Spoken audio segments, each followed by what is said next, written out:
I find that people are the most surprised whenever I start discussing tower gardens with them and they find out exactly what you can grow in them. A lot of people see pictures of tower gardens or even buy a tower garden thinking that they're really just for greens, lettuce, maybe kale, some spinach. The truth is though, the only limitation of the tower garden is based on its physical capabilities. Meaning you can pretty much grow anything in there that's not going to get a stem bigger than this, or something you're going to have to pull out like a root vegetable, because frankly you're just not going to be able to pull something out of this tower garden with a huge root attached to it. You're going to have the hand in a pickle jar sort of effect, which always leaves people then naming off their favorite things, saying, well, what about cherry tomatoes? What about eggplants? What about squash and zucchini? What about flowers? Can you grow flowers in a tower garden? Can you grow strawberries in a tower garden? The fact is there are two limitations to what you can grow in a tower garden outside of their physical capabilities. First is your imagination, your ability to think, what do I really want to grow in this tower garden? That would be crazy.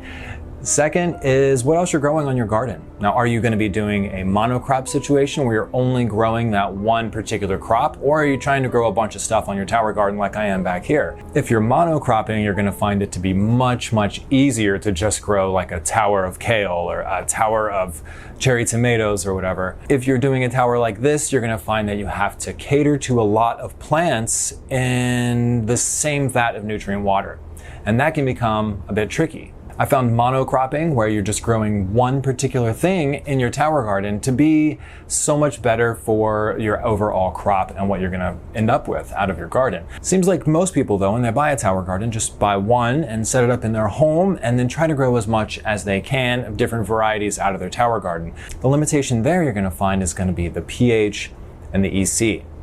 Let me explain that a little bit. So in order to grow all 20 or 30 plants in the same nutrient water, we need to make sure that they all like the same pH. Now you can just look this information up on Google. However, make sure you look for in a hydroponic garden, because you'll find that soil is going to be a lot more basic.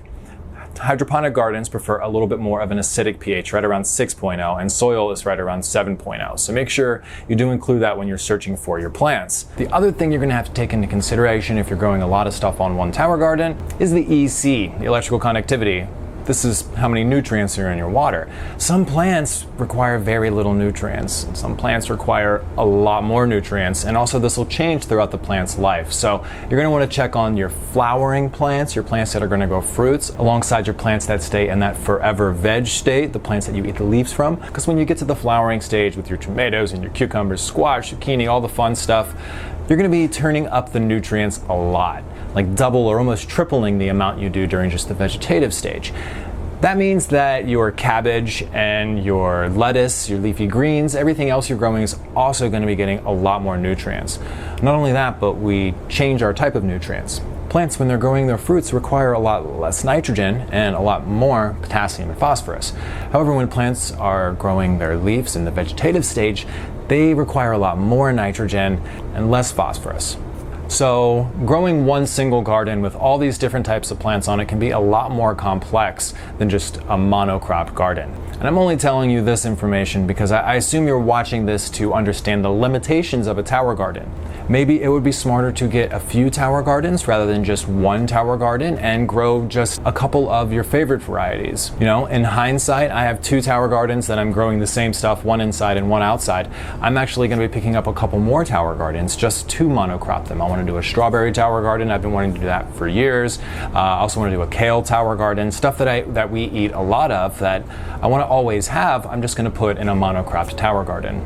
You can also find a ton of deals at towergarden.com right now. I'm going to take all this to the next level. Check out Master Your Tower Garden over at Home Growth Hydroponics, where you also find a bunch of free guides that you can download to get you started. I hope this was helpful to get you set on the right path. Please don't hesitate to ask in the comments down below if there are any questions about any of this. Let's grow together.